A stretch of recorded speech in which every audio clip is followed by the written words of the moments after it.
science, but at the end of the day, if you look at it from just like, well, okay, what's the most likely thing? The most likely thing is it's round. They figured it out. They know it's round. You can see it from space. They've taken pictures of it. People have absolutely flown in the space station.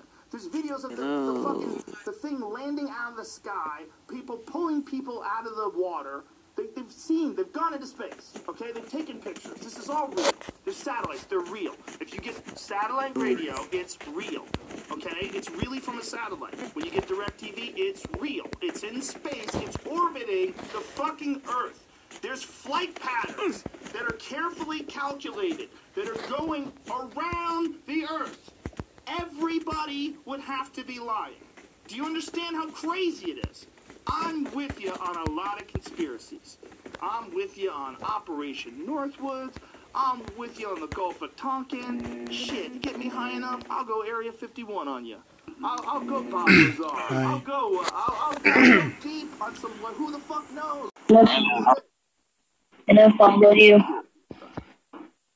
What did you just say? Hello.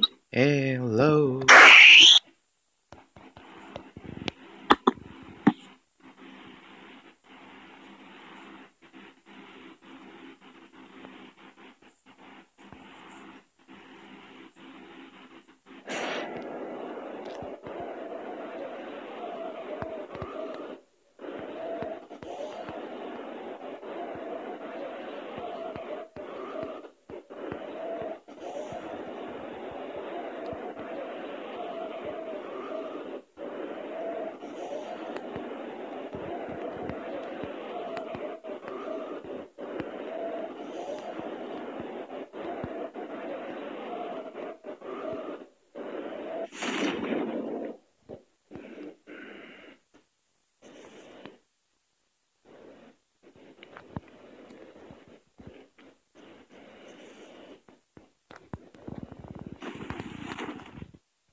Oh man, I'm wonderful.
You're chasing your fucking tail. These angry little pricks call me a shill. They're just Jim, you got your trolls. round earth shill shirt? Forget. Yeah, you know what? I read one of the craziest fucking arguments someone said, one of the flat earth proponents said about it. This is going around apparently, so forgive me if you've heard this. But the idea that a ship doesn't really appear over the horizon, you can always zoom in on it if you just have enough of a powerful lens in your camera. So they think that in some way is proof that the Earth is flat. That's just proof of how far you can see. That's all it is. You don't understand. Like, the curve of the Earth, it takes forever. It's fucking huge. Like, I get what people are doing. Like, how come if you zoom out, you can see? Well, you can't forever. That's why you can't see Mount Kilimanjaro from your fucking living room in Santa Monica, dipshit. Right. All right? It's a curve to it. It just takes a long-ass time, and you can't see the boat long before it goes over the curve. Because unless you're talking about a giant-ass boat, and even a giant-ass boat at 30 miles away, which is where you still be able to see some of it, that's too far for your eyes. So if you zoom in with some sort of a crazy spotting scope or something like that, yeah, you'll be able to see it for a little while, and then in another couple hours it'll be gone. It's gonna go over the top, but they want it to be real so bad. They want it to be real so bad that they come up with these things that aren't true as examples why the Earth is flat. And the big one was, how come every photo of the Earth from space is a composite? You didn't even bother to look into it. Because that's not true. If there's a fucking satellite that takes a high-resolution photo of the Earth something like every 10 minutes. It's the Himawari 8. It's a Japanese satellite. You can go online. You can look at the pictures. It shows where every fucking storm cloud is all over the country in real time. So if there's a storm that's hitting Cuba, you go to that, you look at that image from that day where the storm is. You'll see the fucking storm. Like, it's all real. If you don't believe that's real, you believe that someone is so good at hiding shit that they've kept all the images of the flat Earth from ever being published, that no one has been able to, in the history of people, has been able to travel past the ice wall into the nether region of hobbits and gnomes and pixie elves. It's just mental health, we have a huge problem. It's lack of education. It's lack of education, and then it's also being committed to these ideas to the point where they're a part of you. It's idea identity politics. This is what it is. When you believe in an idea so much that you don't, and I've been guilty of this, and I think everybody has at one point in your life, you've been guilty of not really looking at it for what it is, but instead looking at it for what you want it to be and for what you've already committed yourself to believing in. That's a big part of the problem. A big part of the problem with people is you commit yourself to believing in something. And then when you commit yourself to believing in something, anything that's contrary to that belief gets fought viciously. You shut it down, you interrupt, by all means necessary, you mock it, you deride it, you don't examine it objectively. You don't look at it objectively. You just look for a way to shoot it down. Look for a way to shit on it. Look for a way, fall back on the government lies all the time. I never believe them. Fall back on all these different positions. But at the end of the day, if you look at it from just like, well, okay, what's the most likely thing? The most likely thing is it's round. They figured it out. They know it's round. You can see it from space. They've taken pictures of it. People have absolutely flown in the space station. There's videos of the thing landing out of the sky. Shit. People pulling people out of the water. They've gone into space. Okay, they've taken pictures. This is all real. If you get satellite radio, it's real. Okay? It's really from a satellite. When you get DirecTV, it's real. It's in space. It's orbiting the fucking Earth. There's flight patterns that are carefully calculated, that are going around the Earth. Everybody would have to be lying. Do you understand how crazy it is? I'm with you on a lot of conspiracies. I'm with you on Operation Northwood. I'm with you on the Gulf of Tonkin. Shit, you get me high enough, I'll go Area 51 on you. I'll go Bob Lazar. I'll go deep on some who the fuck knows wacky shit. Till you get to the Earth being flat. And that's when I go, you're just chasing your tail. You're chasing your fucking tail. angry little pricks calling me a shill. They're just Jamie, you got trolls. your round earth shill shirt on. Oh. What a perfect advertisement. This is an advertisement show. YoungJamie.com. YoungJamie.com. YoungJamie.com. Get yourself a round earth shill t-shirt, folks. I have one. I wear it all the Shipping time. by Christmas. And they're very soft cotton. Feels wonderful in the skin. Yeah, I think it's almost like a troll. What It's do you not, man. I'm telling you, I used to think that too. It started out as a troll. This is what I think happened. I think it became... Pictures. It shows where every fucking storm cloud is all over the country in real time. So if there's a storm that's hitting Cuba, you go to that, you look at that image from that day where the storm is, you'll see the fucking storm. Like, it's all real.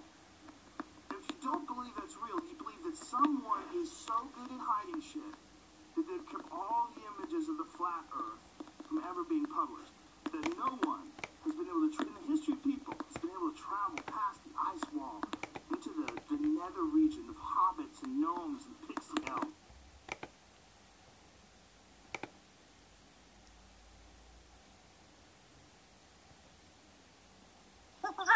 The Joe Rogan Experience. And this extreme lack of empathy. The lack of empathy towards anyone who doesn't share your position. It's very strange. It's piss poor thinking. And it's everywhere. And everyone wants to feel like not being a part of one of the tribes is an extremely lonely position, and you get called.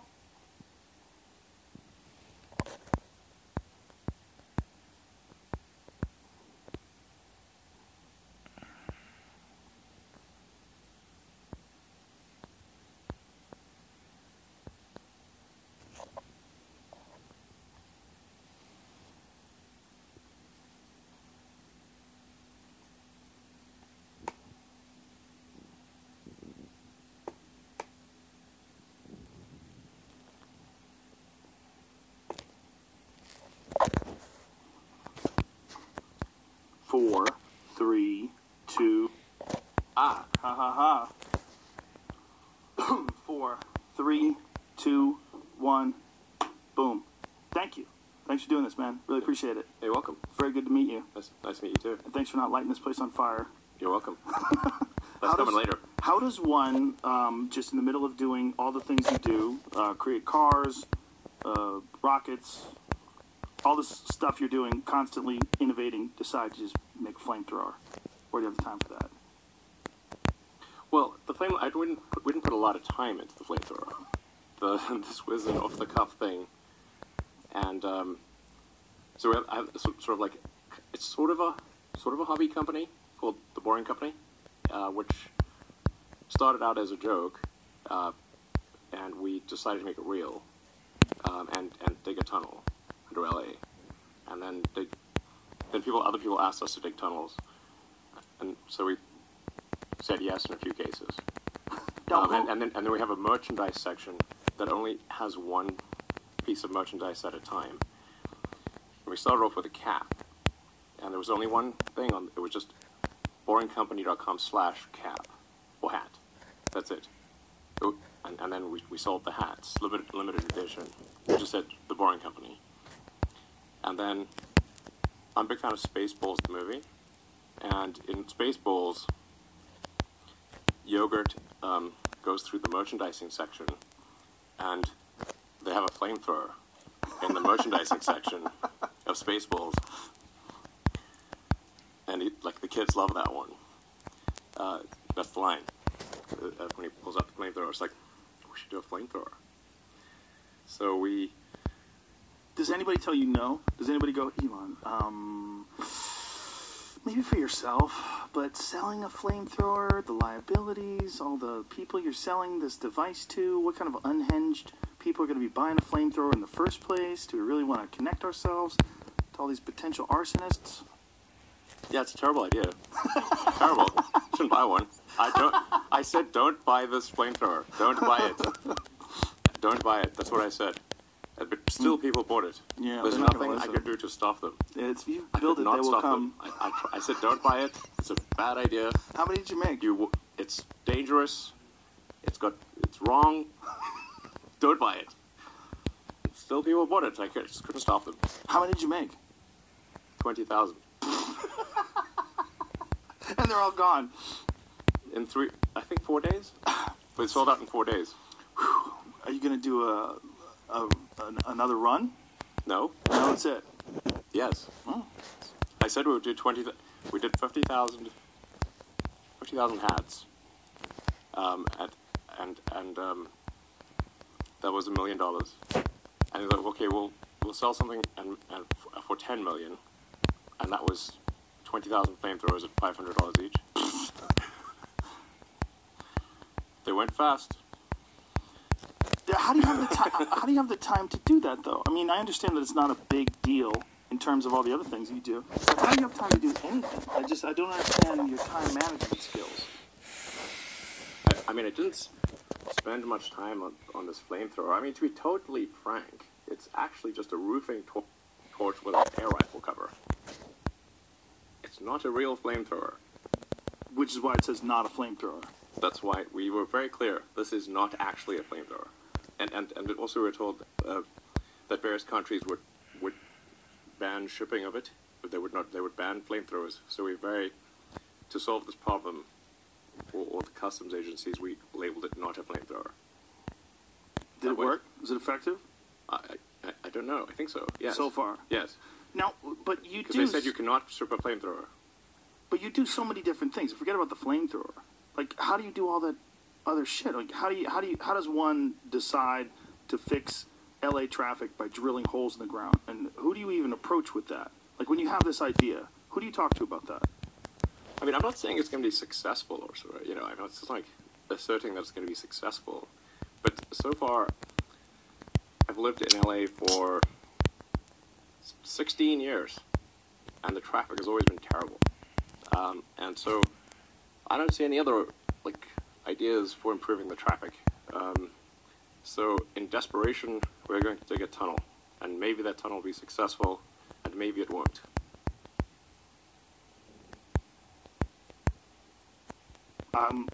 I'm listening. Yeah, I'm not trying to convince you it's going to work. And are the people or anyone, but you were starting this though. This is actually a project you're starting to implement, right? Yeah, no, we've dug about a mile. It's quite long. It takes a long time to walk it. Yeah. Now, when you're doing this, what is the ultimate plan? The ultimate plan is to have these in major cities and anywhere there's mass congestion, and just try it out in LA first. Yeah, it's in LA because I mostly live in LA. That's the reason. It's a terrible place to dig tunnels. This is one of the worst places to dig tunnels because mostly because of the paperwork. People think it's like, what about seismic? It's like, actually, tunnels are very safe in earthquakes. Why is that? Earthquakes are essentially a surface phenomenon. It's like waves on the ocean. So if there's a storm, you want to be in a submarine. So being in a tunnel is like being in a submarine. Now the way the tunnel is constructed it's constructed out of these interlocking segments, kind of like a snake. It's sort of like a snake exoskeleton with double seals, and so even when the ground moves, the tunnel actually is able to shift along with the ground, like an underground snake, and it doesn't crack or break, and it's extremely unlikely that both seals would be broken, and it's capable of taking 5 atmospheres of pressure. It's waterproof, methane-proof, or gas-proof of any kind, and meets all California seismic requirements. So when you have this idea, who do you bring this to? I'm not sure what you mean by that. Well, when you're implementing it, so you're digging holes in the ground, like Yes. You have to bring it to someone that lets you do it. Yeah, so there were some engineers from SpaceX who thought it would be cool to do this, and the guy who runs it day-to-day, Steve Davis. He's a longtime SpaceX engineer. He's great. So Steve was like, I'd like to help make this happen. I was like, cool. So we started off with digging a hole in the ground. It's got like a permit for a pit, big pit, and just dug a big pit. And you have to tell them what the pit's for, or you just say, hey, we just want to dig a hole? No, you fill out this form. That's it. Yeah. it was a pit in our parking lot. But do you have to give them some sort of a blueprint for your ultimate idea? And do they have to approve it? Like, how does that work? Now we just started off with a pit, Okay. big pit, and it's not really, I don't really care about the existential nature of a pit. You just say like, I want a pit, Right. and it's a hole in the ground. So then we got the permit for the pit, and we dug the pit, and we dug it in like, I don't know, 3 days, 2-3 days. Actually, I think 48 hours, something like that. Because Eric Garcetti was coming by for the he was going to attend the Hyperloop competition, which is like a student competition we have for information classes taught in the Hyperloop. And he was coming. The finals were going to be on Sunday afternoon, and so Eric was coming by on Sunday afternoon. He was like, we should take this pit and then like show Eric. So this was like Friday morning, and then so it was about a little over 40 hours later we dug the pit. It was like we're in 24/7, 48 straight hours, something like that, and dug this big pit, and we're like, showed Eric the pit. It's like, obviously it's just a pit. But hey, Yo, let me hole in drive. the ground's better than a hole in the ground. And what do you tell me about this pit? I mean, you just said So this is the start beginning of this idea. Yes. We're going to build tunnels under LA to help funnel traffic better. And they go, Yes. and they just go, okay. We've joked around about this in the podcast before. That like, what other person can go to the people that run the city and go, hey, we're going to dig some holes on the ground, put some tunnels in there, and they go, oh yeah, okay. Nothing wrong with a hole in the ground. But it's People dig holes in the ground all the time. but my question is like, I know how much time you must be spending on your Tesla factory. I know how much time you must be spending on SpaceX, and yet you still have time to dig holes under the ground in LA and come up with these ideas and then implement them. Like, I got a million ideas. I'm sure you do. There's no shortage of that. Yeah. I just don't know how you manage your time. I don't understand it. It doesn't even seem humanly possible. I do basically. I think people don't totally understand what I do with my time. They think like I'm a business guy or something like that. Like my Wikipedia page says business magnate. What would you call yourself? I'm a business magnate. Can someone please change my Wikipedia page to magnet? They'll change it right now. Please It's change probably it. already changed. It's locked. So somebody has to be able to unlock it and change it to magnet. Someone will get I want to that. be a magnet. I do engineering and and manufacturing and that kind of thing. That's like 80% or more of my time. Ideas and then the implementation of those ideas. That's like hardcore engineering, like Yeah, designing things, right. structural, mechanical, electrical, software, user interface, engineering, aerospace engineering. But you must understand there's not a whole lot of human beings like you. You know that, right? So you're an It oddity seems, yes, to chimps like me. we're all chimps. Yeah, we are. We're one notch above a chimp. Some of us are a little more confused. When I watch you doing all these things, I'm like, how does this motherfucker have all this time and all this energy and all these ideas, and then people just let him do these things? Because I'm an alien. That's what I've speculated. Yes, I'm on record saying this in the past. I wonder. it's true. I mean, if there was one, I was like, if there was like maybe an intelligent being that we created, like some AI creature that's superior to people, maybe they just hang around with us for a little while like you've been doing, and then fix a bunch of shit. Maybe that's the way. I might have some mutation or something like that. You might. Do you think you do? Probably. Do you wonder? Like, when you're around normal people, you're like, like, what's up with these boring, dumb motherfuckers? Ever? Not bad for a human, but I think we will not be able to hold a candle to AI. You scare the shit out of me when you talk about AI. Between you and Sam Harris. I Oh, didn't sure. even consider it until I had a podcast with Sam once. That's and great. It made me shit my pants. Talking about AI, I realized, like, oh, well, this is a genie that once it's out of the bottle, you're never getting it back in. That's true. There was a video that you tweeted about one of those Boston Dynamic robots. And you're like, in the future, it'll be moving so fast you can't see it without a strobe light. Yeah. I'll probably do that right now.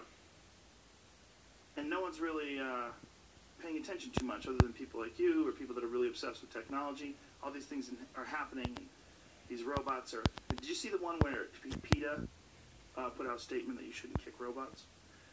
Probably not wise. For retribution. Their memory is very good.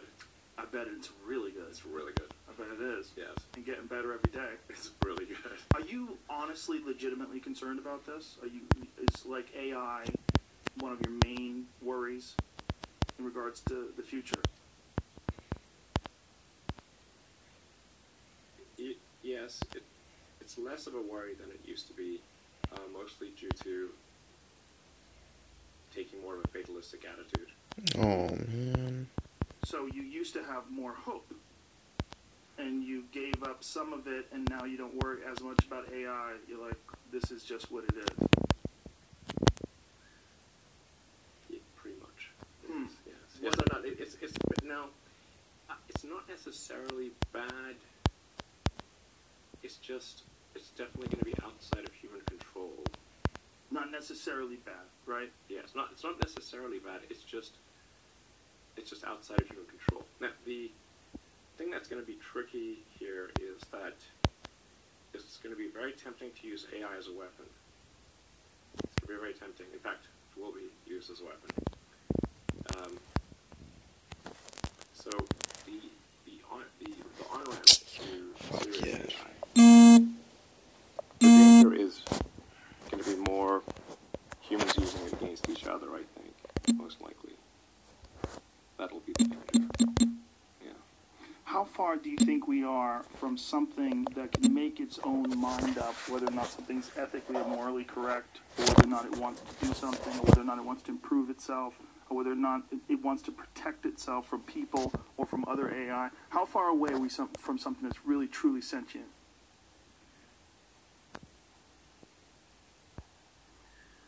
Well, I mean, you could argue that any group of people, like a company, is essentially a cybernetic collective of people and machines. That's what a company is. And then there's different levels of complexity in the way these companies are formed. And then there are is there sort of like a collective AI in the Google search, where we're all sort of plugged in as like nodes on the network, like leaves on a big tree. And we're all feeding this network without questions and answers.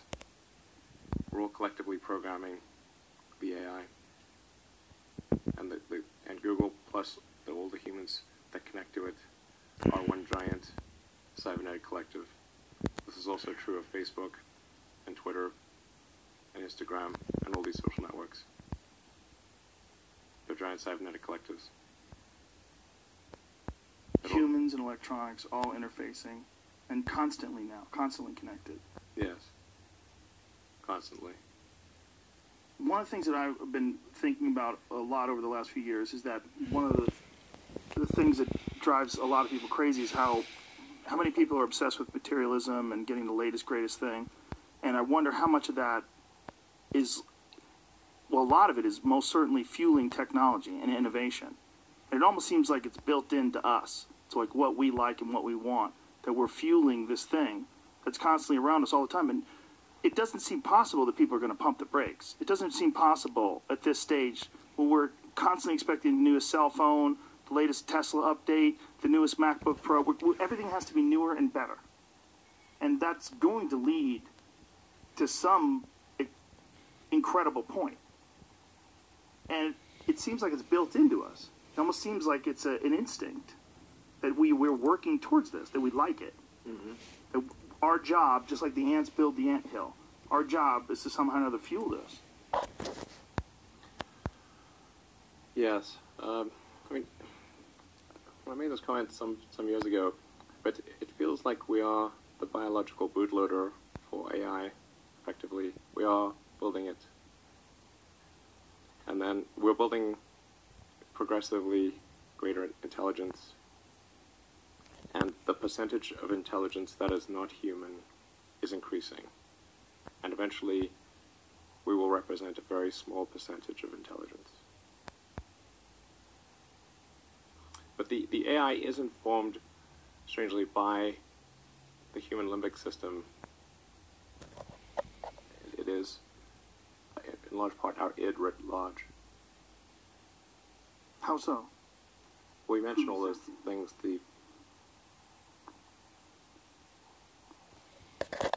Well, I mean, you could also look at any is essentially a sort of primal drives. Mm-hmm. There's all the things that we like and hate and fear. They're all there on the internet. They're a projection of our limbic system.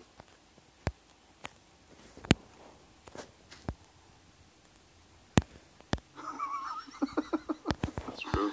No, it makes sense. And the thinking of it as a, I mean, thinking of corporations and just thinking of just human beings communicating online through these social media networks as some sort of an organism it's a cyborg. It's a combination. It's a combination of electronics and biology. Yeah. This is In some measure, like the success of these online systems is sort of a function of how much limbic resonance they're able to achieve with people. The more limbic resonance, the more engagement. Whereas, like, one of the reasons why probably Instagram is more enticing than Twitter. Limbic resonance. Yeah, you get more images, more video. Yes. It's tweaking your system more. Yes. Do you worry about, or wonder, in fact, about what the next step is? I mean, a lot of people didn't see Twitter coming, that, you know, communicate with 140 characters or 280 now would be a thing that people would be interested in. Like, it's going to excel, it's going to become more connected to us, right? Yes. Things are getting more and more connected. They're, at this point, constrained by bandwidth. Our input-output is slow, particularly output. Output got worse with thumbs. You know, we used to have input with 10 fingers, now we have thumbs. But images are also they're a way of communicating at high bandwidth. Take pictures and you send pictures to people. That communicates far more information than you can communicate with your thumbs. So what happened with you where you decided, or you took on a more fatalistic attitude? Like, what was there any specific thing, or was it just the inevitability of our future? But tried some years ago, but it feels like we are the biological bootloader for AI. I try to convince people to slow down AI, to regulate AI. This was futile. I tried for years. This seems Nobody like a scene listened. in a movie Nobody where listened. the robots are going to fucking take over and you're freaking me out. Nobody listened. Nobody listened. No one. I'm thinking more controversy today. It seems like an issue that's brought up more often over the last few years than it was maybe 5-10 years ago. It seems like science fiction. Maybe they will. So far they haven't. I think people don't, like, normally the way that regulations work, it's very slow. They're slow indeed. So, usually there'll be something, some new technology will cause damage or death. There will be an outcry. There will be an investigation. Years will pass. There will be some sort of insight committee. There will be rulemaking. Then there will be oversight, eventually regulations. This all takes many years. This is the normal course of things. If you look at, say, automotive regulations, how long did it take for seatbelts to be implemented, to be required? The auto industry fought seatbelts, I think, for a decade. Successfully fought any regulations on seatbelts, even though the numbers were extremely obvious. If you had a seatbelt on, you would be far less likely to die or be seriously injured. Unequivocal.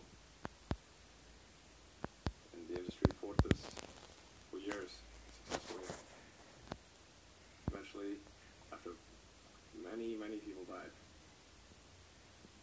regulators insisted on seatbelts. This time frame is not relevant to AI. You can't take 10 years from the point at which it's dangerous. It's too late. And you feel like this is decades away or years away from being too late? If you have this fatalistic attitude and you feel like it's going, we're in almost like a doomsday countdown. It's not necessarily a doomsday countdown. It's a out of control countdown. Out of control. Yeah.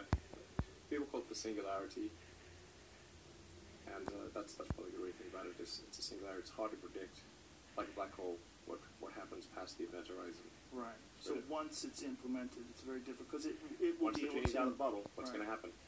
And it will be able to improve itself. Yes. That's where it gets spooky, right?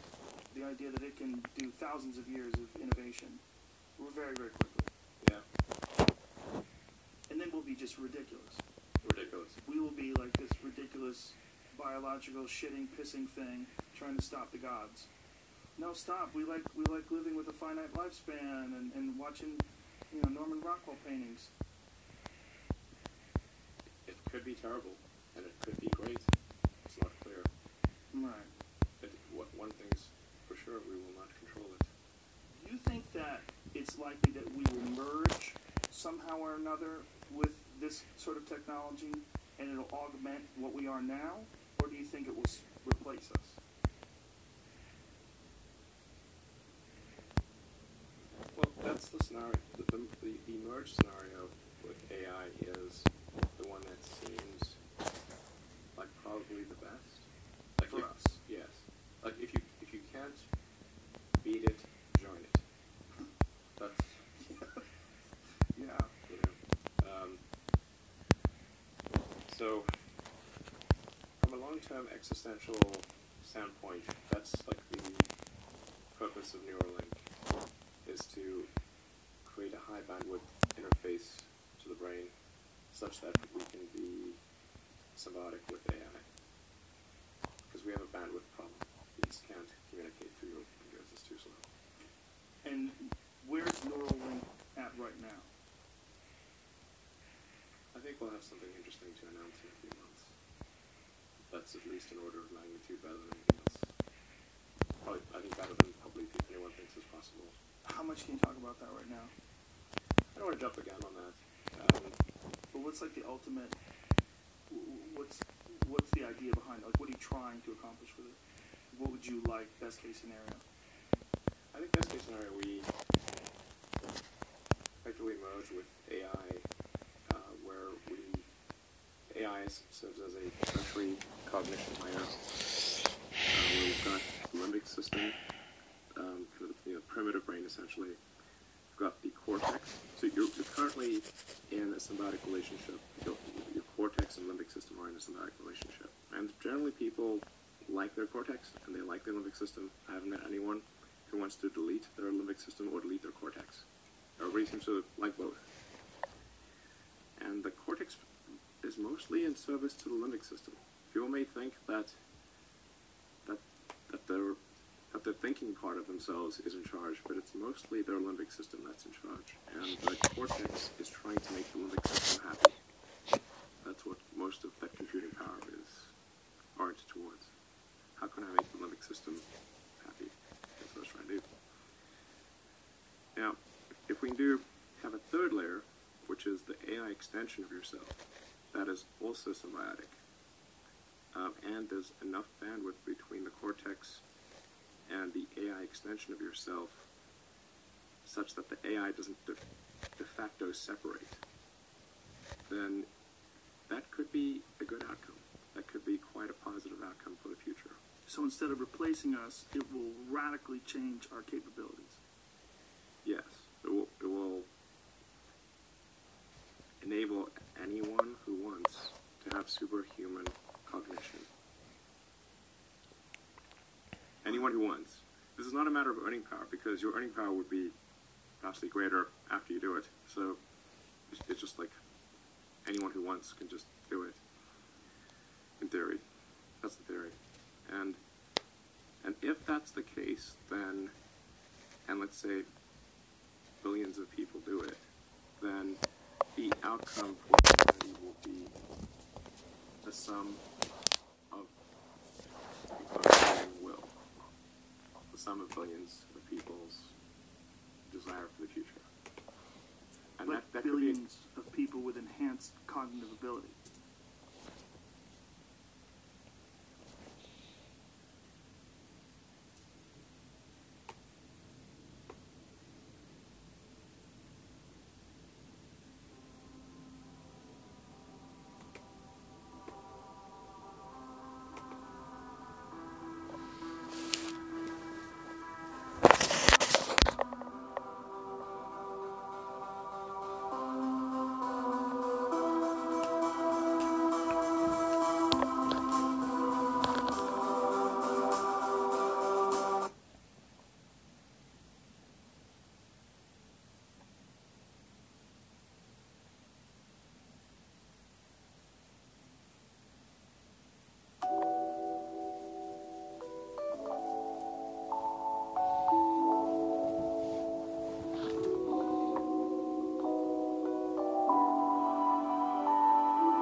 Oh shit.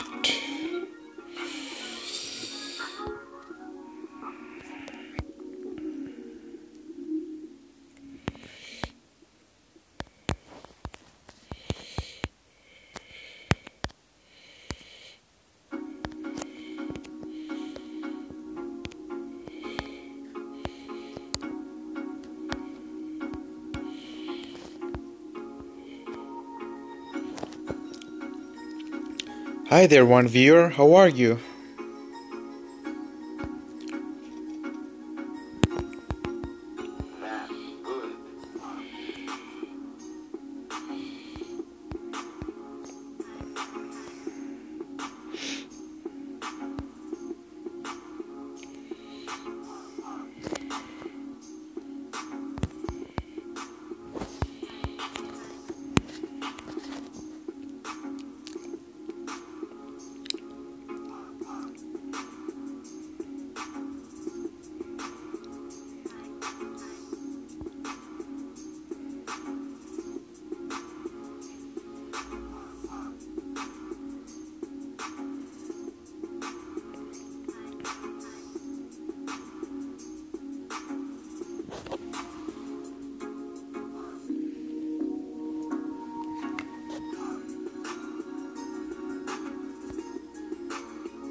The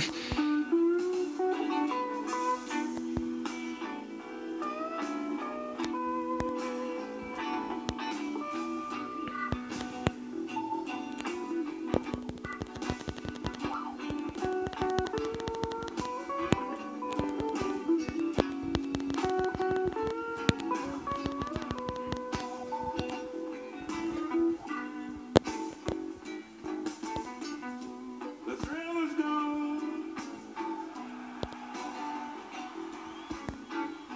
The thrill is gone away.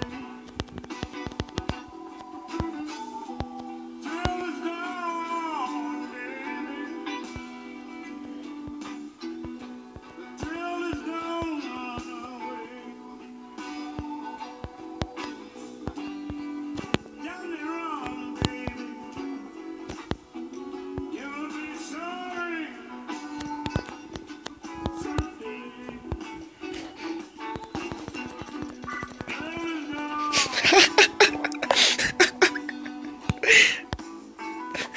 Thrill is gone away from me.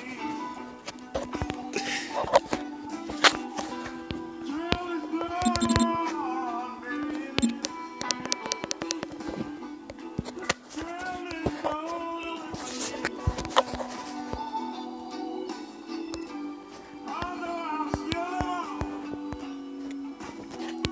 but so lonely. बिचरा एक्लै पर्दैन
I'd like to thank you.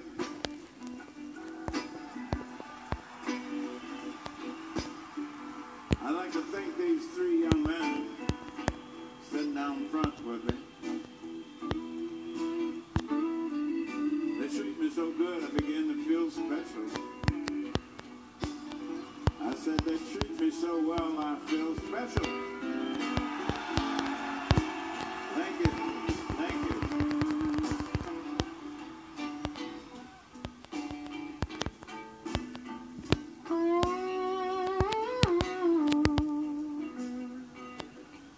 God dog, boy.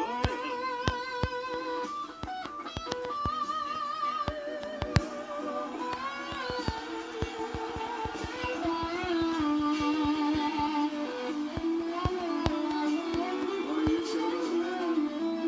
Say like the lady say, you play that thing.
Help, motherfucker.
I'm free now, baby. I'm free from your spell.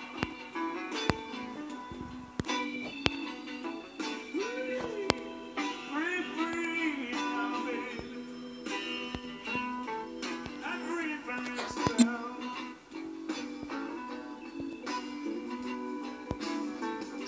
Now that it's all over,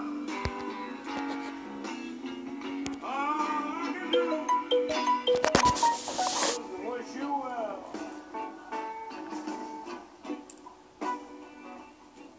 I'd like to thank you.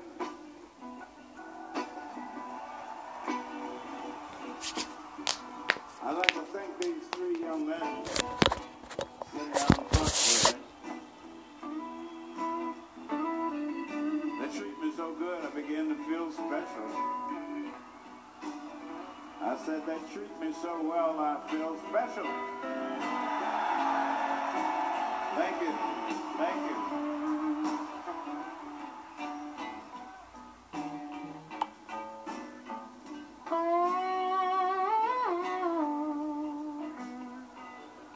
God dog, go ahead.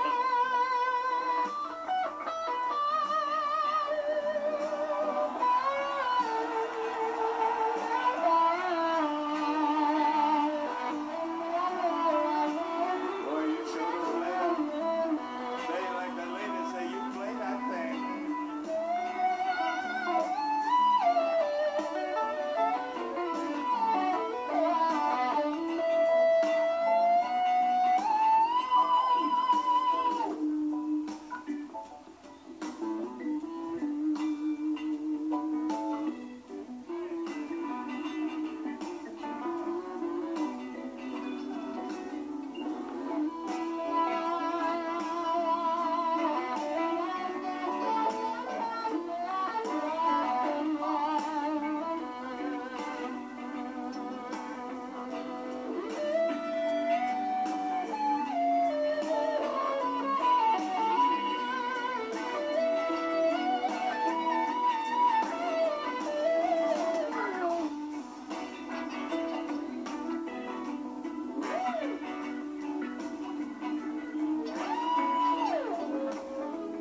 I'd like to thank you.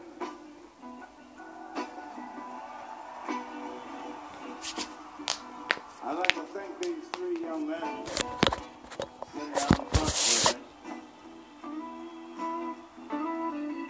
They treat me so good, I begin to feel special.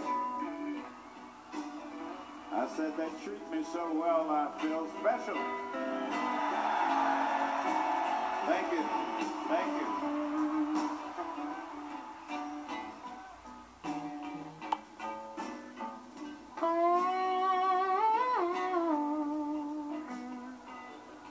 God dog, go ahead.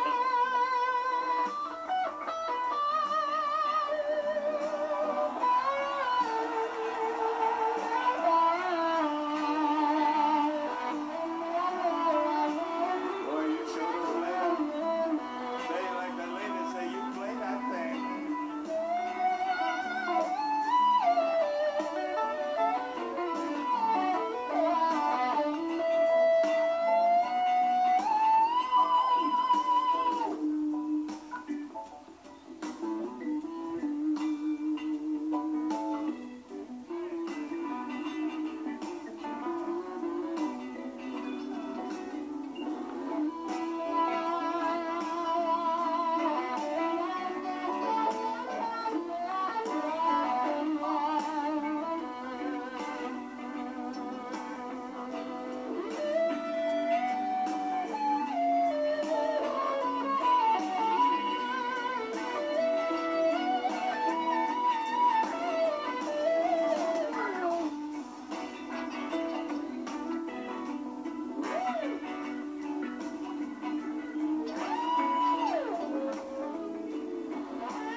That's what makes the whole thing great, is that different people can have different spikes in their bar chart of what they're able to do, and then when they all come together.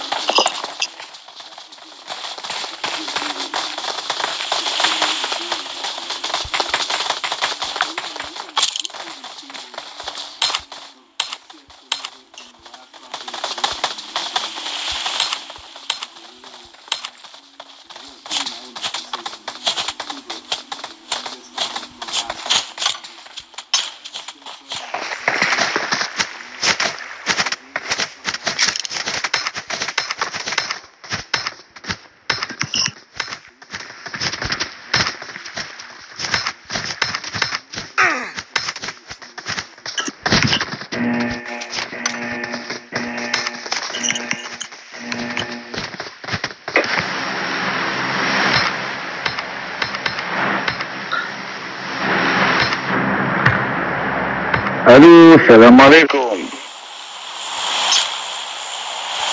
Salam alaikum. Walaikum salam.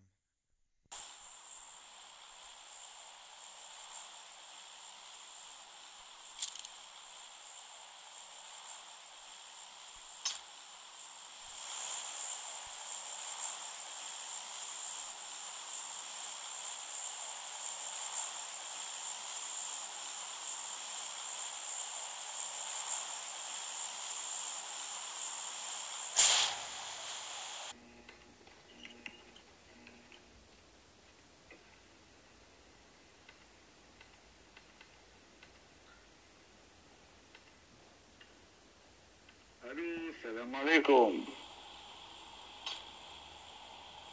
Salam alaikum. Walaikum salam.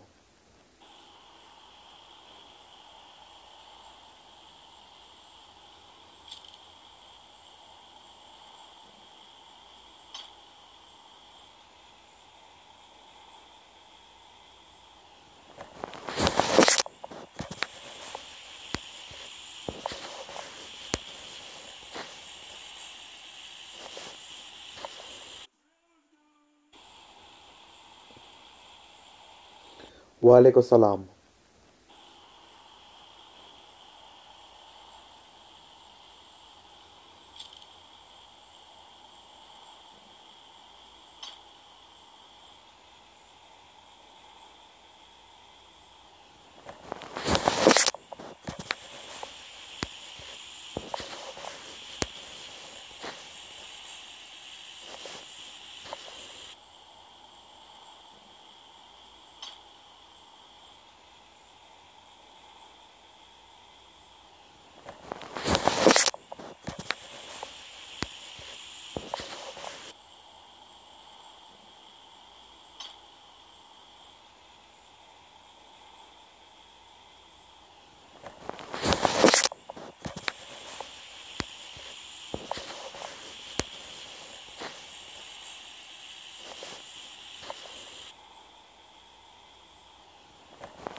with me.